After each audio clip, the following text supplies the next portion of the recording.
Assalamualaikum warahmatullahi wabarakatuh.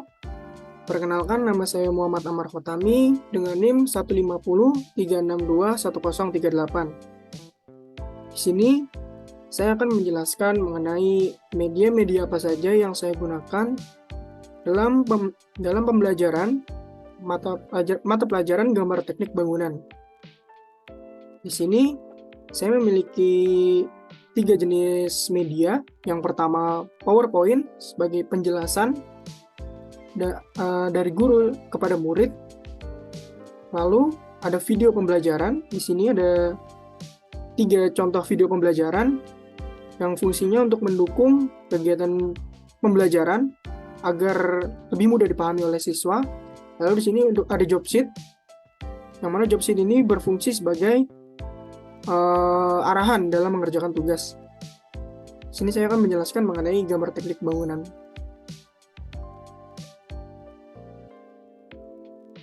Nah, di sini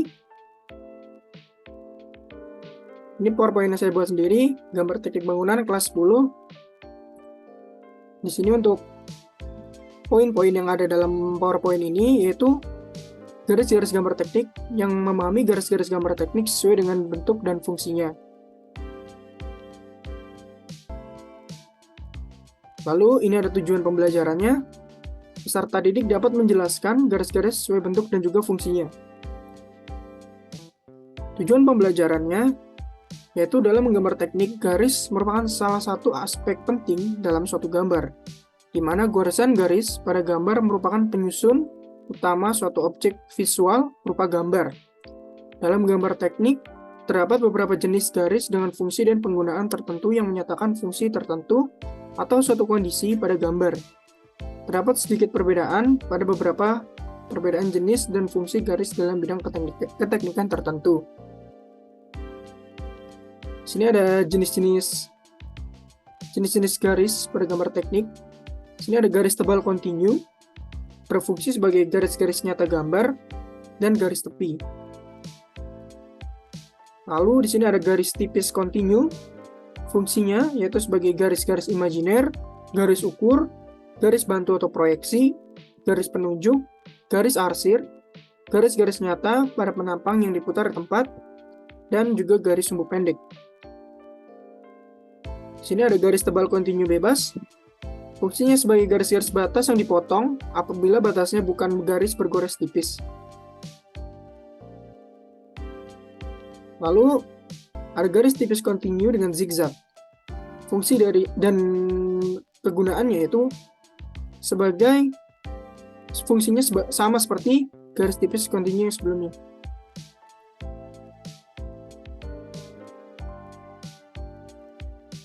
Lalu di sini ada garis gores tebal atau garis putus-putus, berfungsi sebagai garis nyata terhalang, garis tepi terhalang.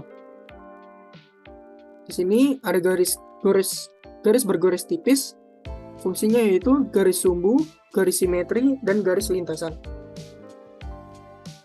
Lalu ada garis bergores tipis yang dipertebal ujungnya dan pada perubahan arah, berfungsi sebagai garis pada bidang potong.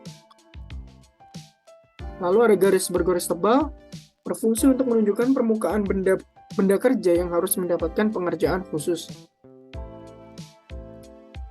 Lalu ada garis bergores ganda tipis, berfungsi sebagai bagian yang berdampingan, batas kedudukan benda yang bergerak, garis sistem, bentuk semula sebelum dibentuk, dan bagian benda yang berada di depan bidang potong. Nah, ini untuk tabel penggunaan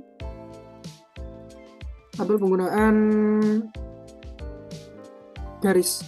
Di sini ada jenis garis, ada keterangan, dan juga penggunaannya. Nah, di sini juga ada video pembelajaran. Di sini sebagai contoh, di sini ada 3 tadi video pembelajaran yang sebelumnya.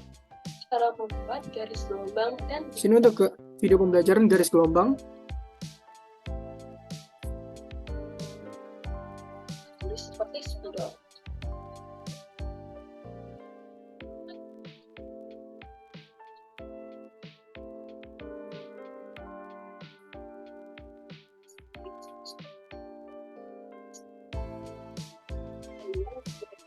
Dengan jarak yang sama, garis titik.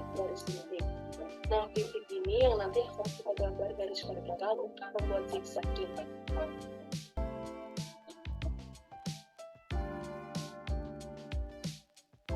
Sama sisi untuk membuat garis vertikal. Buat garis vertikal dengan ketinggian garis yang sama.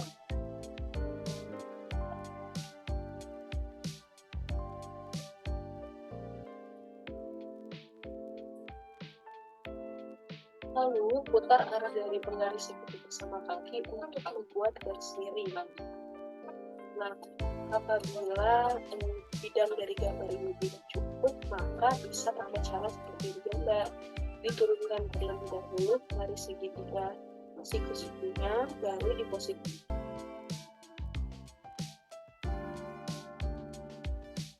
Nah, ini untuk video pembelajaran mengenai garis gores. Pertama-tama kita siapkan penggaris segitiga siku-siku. Lalu kita siapkan penggaris segitiga sama kaki.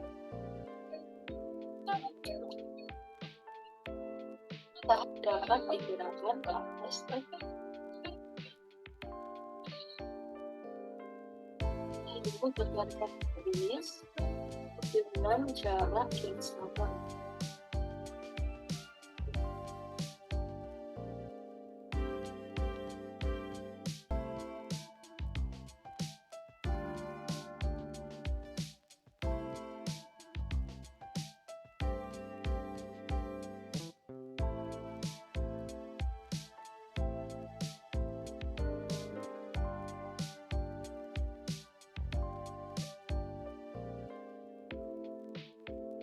Nah, apabila jarak dan besar garis tidak sama, maka hasilnya tidak akan rapi seperti gambar di video. Sementara diagonal, yaitu siku.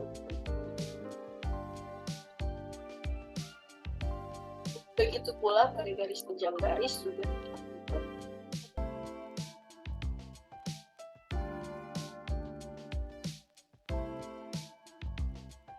Nah, ini untuk video pembelajaran yang terakhir, yaitu garis kontinu. Cara membuat garis kontinu. Sini peralatannya ada segitiga, ada penggaris segitiga, dan juga spidol, dan juga kertas A4. Lalu siapkan juga penggaris segitiga sama sisi.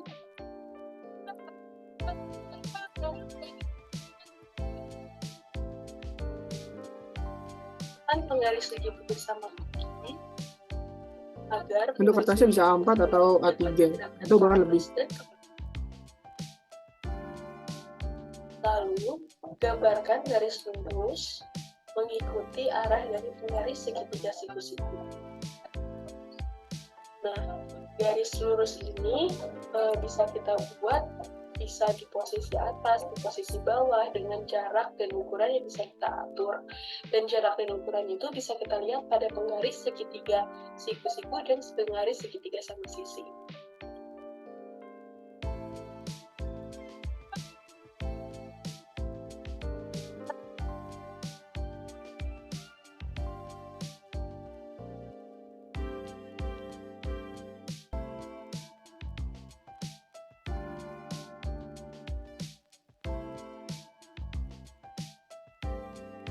Nah, itu untuk video pembelajarannya.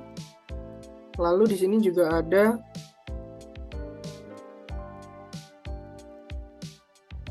job sheet.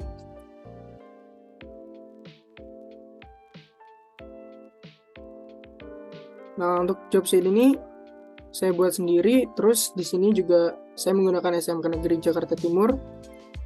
Ini sebagai contoh aja.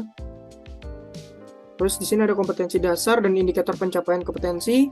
Sini kompetensi dasarnya membuat garis-garis gambar teknik sesuai bentuk dan fungsi garis.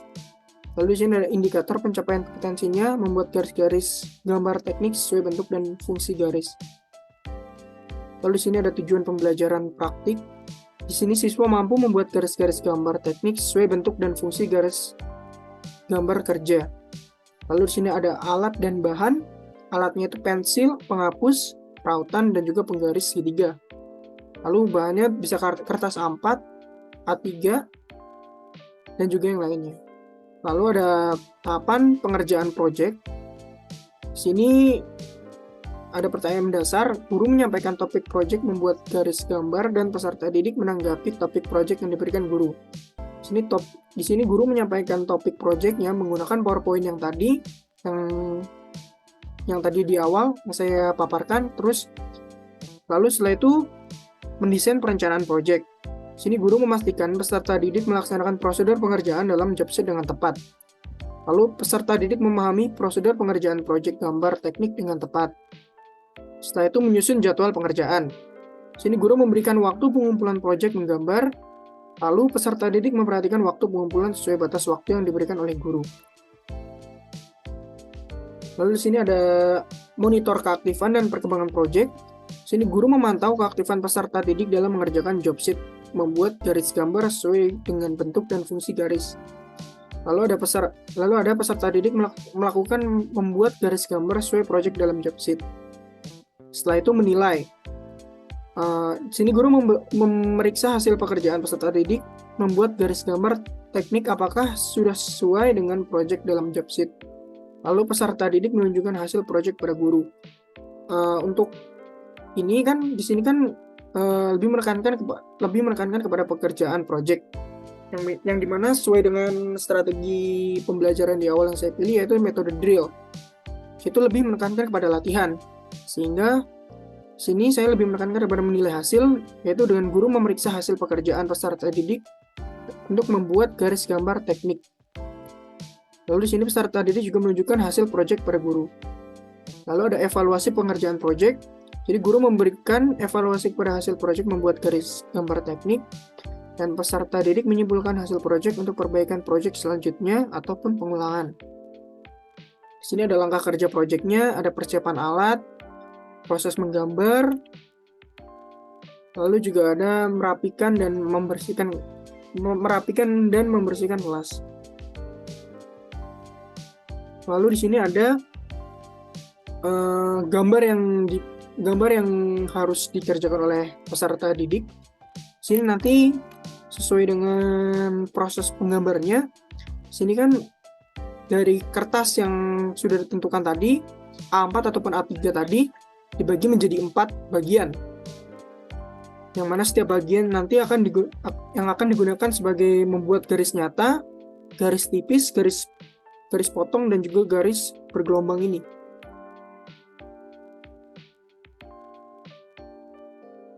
Lalu di sini ada instrumen penilaiannya. Di sini aspek yang dinilai itu ketepatan menggambar, kesesuaian ukuran, sesuai nama garis, ketepatan waktu, dan juga kerapihan.